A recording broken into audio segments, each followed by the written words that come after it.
After Thragg brutally injured Oliver, everyone is shocked to witness this massacre. Mark doesn't even think for a moment and charges at him, trying to fight him and hitting him multiple times. But his punches only cause Thragg's nose to bleed. Well, that's something. You know you're in over your head. Even Conquest fears me. Mark reveals that he killed Conquest with his bare hands and now he will kill Thragg. Every Viltrumite is shocked when they hear that Mark killed the second strongest Viltrumite. Nolan reveals that his son is telling the truth and really did kill Conquest. Meanwhile, Thaedus sees a chance to complete what he came here for. Now, while they are distracted, we have to make a move, something they won't expect. He orders Space Racer to follow him, while Battle Beast brawls with Viltrumites. Thaedus tells everyone to follow him as he plans on destroying Viltrum and orders Space Racer to shoot at the dead center of the planet. They all fly toward the planet, but Alan and Tech Jacket are attacked midway. Thaedus, Mark, and Nolan don't stop and fly at full speed. Boom! They destroy the whole planet with the help of Space Racer's gun. An entire planet crumbles and is obliterated. Everyone is separated from each other because of the shock waves that spread after the planet's destruction. Mark catches Oliver and Thaedus calls out to all the Viltrumites. Hear me, Viltrumites. It's over. Your planet is gone. You have nowhere else to run. The universe is united against you. There is nothing left but surrender. Thragg looks at his destroyed planet, which he ruled for thousands of years, and cries, his home planet is gone. You have taken it all from us, our heritage, our home, our history destroyed. Thaedus and Thragg charge toward each other after Thaedus orders Thragg to surrender. But Thragg grabs Thaedus's head and just rips it off. At long last, Lord Argol, you have been avenged. Nolan and Alan look at Thragg, terrified, as Thragg smashes Thaedus's head. You will not be missed. Nolan tells Alan to be prepared while Thragg gets ready to kill all of them. Thragg flies straight toward Mark to kill him and brutally punches him, but Mark fights back, punching him again, but Thragg tanks the punch with his vibranium forehead. They trade blows until Thragg grabs Mark's head and is about to crush his entire face when Nolan shows up at the last moment and attacks Thragg. They start throwing punches at each other. Thragg tells Nolan that it was Thaedus who killed Argol and could be the one who gave his blood to create the Scourge virus. Nolan responds that for what they did, they should be wiped out and headbutts him. For what you have done to our people, you will die. Suddenly, Battle Beast jumps him, but Thragg shrugs him off like he's nothing.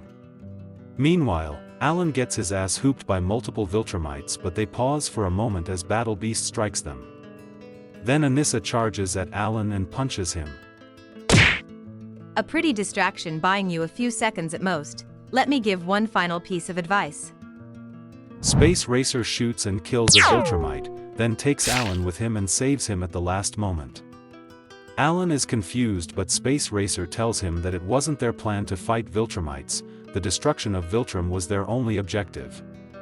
They also take Tech Jacket with them. The Viltrumites are confused about where they went. Did anyone happen to see where they went? Now, General Craig asks about Thragg. Meanwhile, Thragg brutally beats the crap out of Nolan and Mark.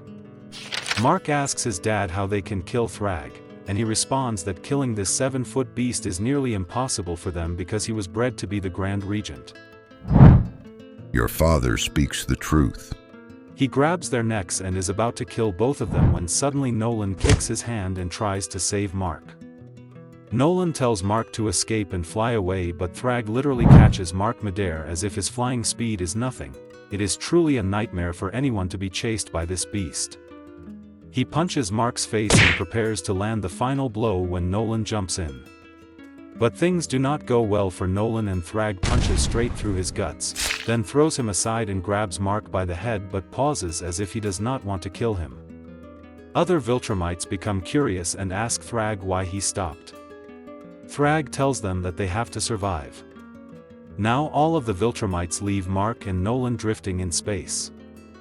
After a few minutes, Telescria's workers find Nolan and Mark floating in space and rescue them.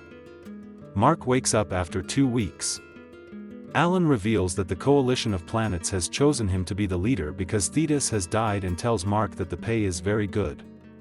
Now both of them go to see Oliver and Nolan, as Nolan had already woken up a couple of days after his guts were spilled out by Thragg's punch. Nolan is happy to see his son walking on his feet while Oliver is contained in a chamber and will need no more than another week to completely heal. Zack enters the room and tells Alan that there is nothing.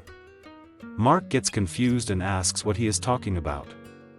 Alan explains everything. After the Viltrumite War, Viltrumites are not attacking anyone or any planet, they just vanished as if they never existed.